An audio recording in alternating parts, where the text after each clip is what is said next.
El conocimiento es un conjunto de información almacenada en la mente de los seres humanos mediante la experiencia o el aprendizaje. Se adquiere a partir de la convivencia y la actividad social. Esto significa que se obtiene mediante y difunde a través de la interacción con el entorno y con los seres humanos que nos rodean. Por consiguiente, el conocimiento es producto, pues, y producido por los individuos y se acumula a lo largo del tiempo de manera permanente, estableciéndose como uno de los principales pilares del desarrollo material, cultural y espiritual de la humanidad. Ahora bien, la gran pregunta es ¿cómo se produce el conocimiento? La disciplina filosófica y científica que considera el conocimiento como su principal objeto de estudio se le ha llamado epistemología, también definida como teoría del conocimiento. Si bien son términos que a veces son interpretados como similares, el primero se refiere de manera específica al estudio del conocimiento científico y el segundo se refiere y busca de manera más amplia al conocimiento humano en términos muy generales. Si bien es cierto que no existe consenso acerca del término adecuado para designar la disciplina filosófica que se ocupa del estudio del conocimiento, aquí estaremos utilizando el término epistemología para referirnos a la disciplina que se centra en el estudio de los principios fundamentales y métodos en que se sustenta la generación del conocimiento humano, en particular del científico. Por tanto, la práctica epistemológica da lugar a la interacción entre la filosofía y la ciencia. De acuerdo con Mario Bunge, la epistemología es una rama de la filosofía que estudia la investigación científica y su producto, el conocimiento científico. Este autor afirma que la epistemología no está ni por encima ni por debajo de la ciencia, está a la vez en la raíz, en los frutos y en el propio tronco del árbol de la ciencia. Por tanto, enriquece por igual a la filosofía y reviste de utilidad para analizar y comprender el origen y sentido del conocimiento científico. Todo ello debido a que la epistemología tiene que ver con la propia ciencia, por lo que debe ser considerada como una disciplina científica. Al mismo tiempo, aborda y analiza problemas filosóficos que se presentan en el curso de la investigación científica o en la reflexión acerca de los problemas, métodos y teorías de la propia ciencia. También propone soluciones adecuadas a la realidad de la investigación científica. Del mismo modo, permite distinguir a la ciencia de la pseudociencia, es decir, a todas aquellas afirmaciones o creencias que no son comprobables de manera científica. Finalmente, también brinda elementos para refutar, es decir, para rechazar la validez de alguna idea o afirmación mediante una serie de razones o argumentos, como podrían ser resultados erróneos o carentes de sustento, y surgir alternativas para construir conocimientos verdaderamente sólidos.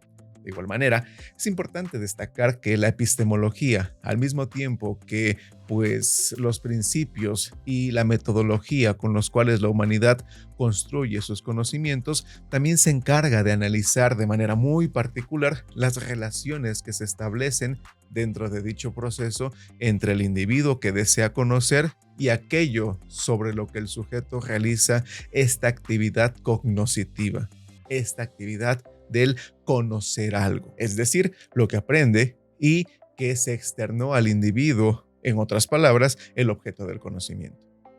Hola a todas y todos, muchas gracias por visitarme y tomar su momento para platicar. Mi nombre es Jesús Méndez y el día de hoy estaremos platicando acerca de los elementos y tipos, así como las características del conocimiento. Todo ello desde la perspectiva de distintos autores como Arturo de la Orden, Rosa Estrada, obviamente Hernández Sampieri, Mario Bunge, entre otros autores. El tiempo nunca es suficiente para abarcarlo todo, pero intentaremos dar una serie de nociones generales para después, por su parte, ustedes pueden profundizar mucho más en el tema presentado. No olviden dejar su like y suscribirse. Y sin más preámbulos, pues vámonos para allá. Hay tesis, arte, cultura y educación. Una vez identificado el hecho de que el proceso de construcción del conocimiento es producto de la interacción de las personas y su entorno y de las personas entre sí, conviene precisar que todos los elementos que intervienen en dicha construcción son sujeto, objeto, operación y representación. El sujeto cognoscitivo es la persona que conoce, es decir, aquella que, por medio de sus sentidos y razonamientos, capta e interpreta aspectos de la realidad que le circunda. De esta manera, el sujeto hace posible la construcción de la ciencia a través de su observación, intuición y raciocinio, así como la realización de experimentos. Por objeto, debemos considerar a todo ser u objeto conocido por el sujeto o persona en el ámbito científico.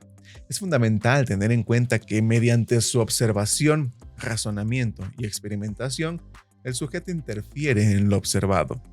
Se denomina también operación cognoscitiva a aquel acto emprendido por el sujeto cuya finalidad es conocer, consistente en el esfuerzo mental voluntario destinado a desarrollar algún pensamiento acerca del objeto.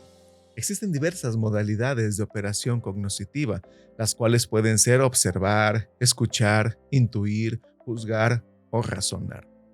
Por representación o pensamiento, entendemos toda construcción mental momentánea o bien aquella reproducción que el sujeto desarrolla en su pensamiento acerca de cuanto capta respecto al objeto exterior. Es decir, la representación consiste en la conformación de imágenes, ideas, juicios o argumentos que el sujeto crea como consecuencia de esas operaciones mentales que previamente ha realizado para aproximarse a un objeto que está ahí en la realidad, allá afuera, en un espacio y tiempo determinados en los cuales nosotros estamos insertos. Conviene tener presente que conocer es aprehender, con una H intermedia. Es captar un objeto con la mente. Al conocerlo, el objeto es apropiado por el sujeto, es apropiado por mí, pues, no físicamente, sino representativamente. Por tanto, en el proceso de construcción del conocimiento, el aprehender, insisto, con H, un objeto es representarlo. Asimismo, como resultado de la representación mental que pues el sujeto se forma, puede expresarse del objeto de conocimiento empleado enunciados mediante los cuales se establece descripciones que obviamente dan lugar a lo que normalmente y cotidianamente llamamos conocimiento.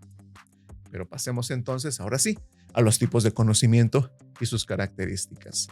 Aunque ya hemos platicado y ya conocemos los elementos que permiten construir el conocimiento y comprender la manera en que estos se relacionan, saber en qué consisten y cómo se forman, ha sido una tarea muy compleja que a lo largo de muchos siglos, en diferentes épocas de la humanidad, ha dado lugar a diversas interpretaciones.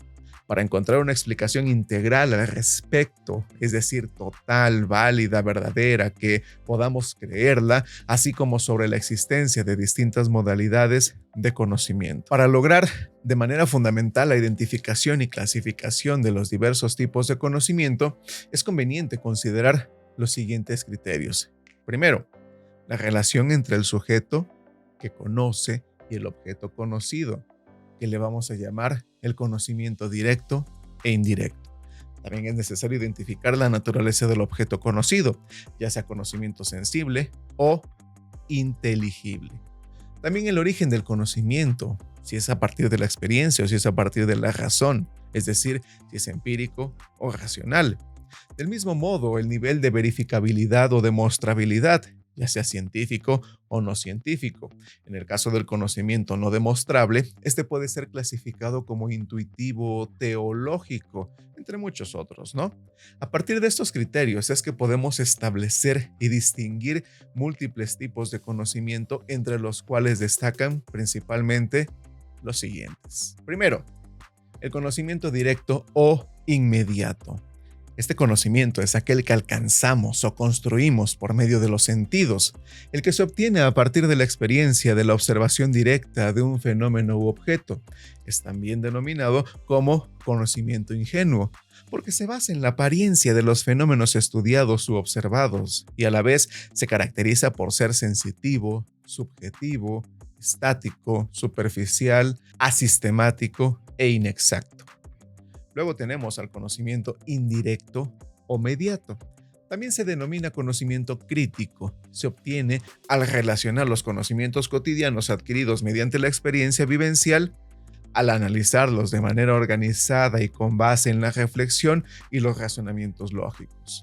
Establecer juicios o creencias sobre su origen y naturaleza, podemos construir conocimiento indirecto a partir de conocimientos directos, obviamente, de otras personas. Por ejemplo, con toda certeza, cada uno de nosotros tenemos conocimientos acerca de un personaje, por ejemplo, que se llama René Descartes, René Descartes, y de su obra, aunque no lo hayamos conocido de manera directa. También existe el conocimiento vulgar o cotidiano, basado en buena medida en el conocimiento directo.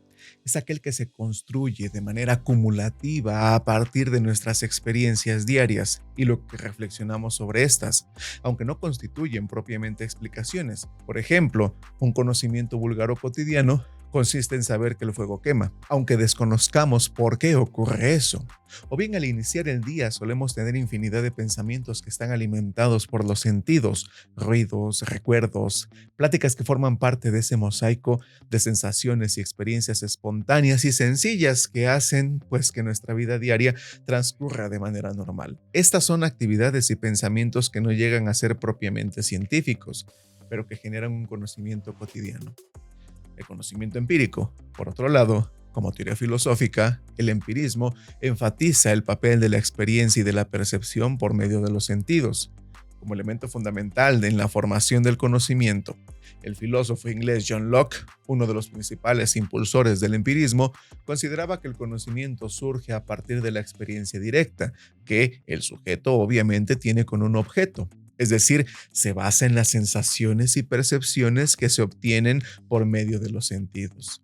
Sin embargo, dichas sensaciones y percepciones solo constituyen la base primaria para la formación del conocimiento, ya que sobre esta tiene lugar la construcción de las ideas. Por su parte, también los objetos materiales percibidos por medio de los sentidos se traducen en ideas y a su vez dan lugar al conocimiento. Las ideas más complejas, resultado de la actividad del entendimiento, pues por todo ello, de acuerdo con los preceptos del empirismo, gran parte del conocimiento que adquirimos durante nuestra vida es en su mayoría empírico. Pero también tenemos el conocimiento religioso, que de acuerdo con Kerlinger, este tipo de conocimiento se basa en una serie de creencias metafísicas previamente establecidas, que no son comprobables de manera científica. Durante muchos siglos, el ser humano ha recurrido al conocimiento religioso para interpretar, analizar y estudiar todo aquello que ocurre a su alrededor, mediante dogmas de fe, los cuales no son sometidos o no pueden ser sometidos a prueba científica alguna, y han servido de base para establecer conductas, actitudes y decisiones que han influido en el desarrollo material, social, cultural, obviamente espiritual de la humanidad a lo largo de la historia. Se pueden distinguir dos niveles de conocimiento religioso. El primero corresponde al empleado por aquellos seres humanos que se aferran a sus creencias religiosas, es decir, a lo que conocen como verdadero sobre el Dios en que creen y de las relaciones del ser humano con la divinidad, a partir de las cuales interpretan aquello que les rodea o acontece. Por tanto, lo que un creyente sabe acerca del universo, sobre el ser humano, en la sociedad, la política o la economía, encuentra su explicación en determinadas creencias o dogmas de fe anclados en fuertes raíces afectivas y se justifica porque desde siempre han conocido tales o cuales ideas como verdaderas. Asimismo, existe otro conocimiento religioso que es construido de manera sistemática y se integra en una disciplina conocida como teología, la cual estudia las creencias y el conocimiento del ser humano acerca de la divinidad y se encuentra fuertemente apoyada en la utilización de los métodos de razonamiento filosófico, por lo cual se acerca más a esta disciplina científica. El conocimiento religioso ha ejercido una influencia decisiva en la cultura, la educación y el pensamiento de la civilización occidental desde tiempos remotos. Por ejemplo, la teología cristiana fue determinante en el desarrollo de la filosofía en Europa durante la Edad Media. Sin embargo, ninguna creencia religiosa puede ser considerada como conocimiento en el sentido epistemológico, es decir, como conocimiento construido sobre bases científicas, debido a que no cumple con las condiciones básicas de evidencia y verificabilidad acerca de cuánto afirma, como verdad, obviamente. En todo caso, se trata de un tipo de conocimiento que no puede ser justificado ni comprobado, con bases científicas, y cuya verdad, por tales circunstancias, tampoco puede ser demostrada.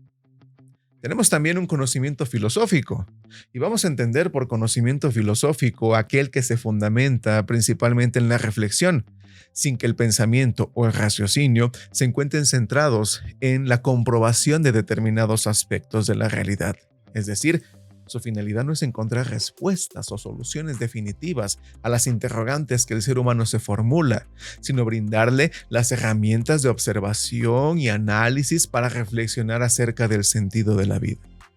El objeto del conocimiento filosófico emplea la reflexión racional para establecer juicios cada vez más precisos y concepciones cada vez más elaboradas acerca de la esencia y universalidad de la existencia misma.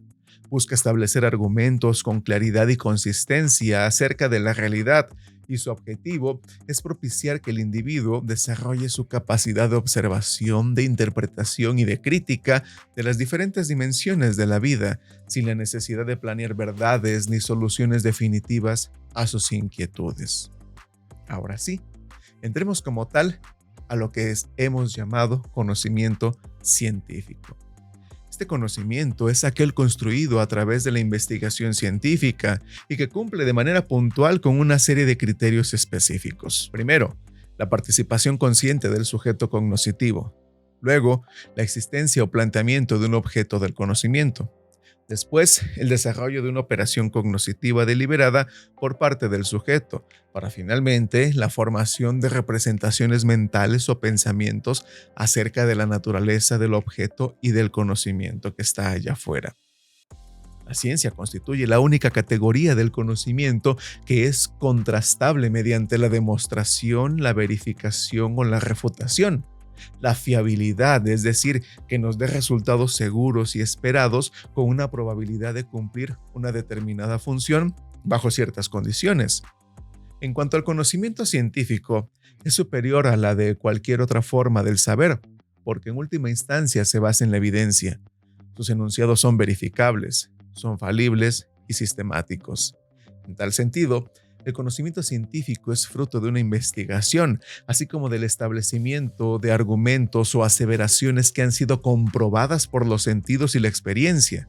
Por ejemplo, la duración de los días, la existencia de la fuerza de gravedad, o el conocimiento de la forma y ubicación de los huesos que integran el esqueleto de los seres humanos o cualquier otro animal vivo conocido. El conocimiento científico posee un conjunto de características básicas que permiten a partir de ellas la construcción gradual del cuerpo de la ciencia. Por ejemplo, en primer lugar, es objetivo, que es una de las condiciones más importantes sobre las cuales se sustenta el conocimiento científico, ya que para su construcción es imprescindible lograr su total concordancia con el objeto material que lo nutre. Por tanto, dicho conocimiento debe describir y explicar los hechos que representa tal y cual son, y no como el investigador piensa o desee que sean. Es verificable, parte del planteamiento de problemas que dan lugar a las diversas hipótesis que deben ser sometidas a pruebas empíricas por medio de la observación o experimentación. Si bien es cierto que las técnicas empleadas para la verificación evolucionan con el tiempo, también lo es el hecho de que invariablemente se aplican para poner a prueba tanto las hipótesis como las leyes. El conocimiento científico es falible. Esto indica o quiere decir que el conocimiento no es definitivo e inamovible. Significa que las nociones que surgen como resultado del conocimiento científico no son totalmente finales. Siempre es posible que surja una nueva información acerca de hechos que son conocidos a través de la investigación científica. La ciencia no debe ni tiene que estar sustentada por leyes de carácter permanente. También es sistemático. El conocimiento científico no es una mera colección de hechos o observaciones aisladas ni fortuitas. Por el contrario, es un sistema de ideas relacionadas entre sí de manera lógica. Su resultado más avanzado se refleja en la construcción de teorías o sistemas de cada ciencia en específico, que a su vez están conformadas por hipótesis verificadas o verificables mediante la observación y la experimentación, y que si son replicadas y verificadas consistentemente, dan lugar al establecimiento de principios o leyes universales. Por lo tanto, entonces, el conocimiento científico debe proceder de manera sistemática, es decir, contar con diseños que garanticen que pues seguirá la búsqueda, la recolección, análisis e interpretación de la información. También debe ser autocorrectiva, pues necesita buscar y establecer de manera permanente nuevas hipótesis admisibles para explicar los fenómenos que intente analizar. También debe ser demostrativa. Se debe de apoyar en un conjunto de premisas como base para demostrar sus teorías en las ciencias racionales. Debe ser verificable, así como objetiva. En síntesis, dado que el conocimiento científico intenta establecer relaciones causales entre variables expresadas, primero en forma de hipótesis y posteriormente en forma de leyes y teorías, la investigación científica solo puede justificarse mediante la aplicación rigurosa de los métodos y procedimientos que en conjunto integran el método científico, cuya estructura básica constituye la única garantía del conocimiento verdadero. Muchas gracias a todas y todos por haber acompañado hasta este momento de la plática. Espero que haya sido de su agrado. No olviden regalarnos un like, suscribirse y por supuesto dar clic en la campanita para que les lleguen notificaciones de temas nuevos, así como cuando estemos transmitiendo en vivo o en los streams de videojuegos. Mi nombre es Jesús Méndez. Saludos y nos vemos en el próximo tema. Hasta pronto. Hay tesis, arte, cultura y educación.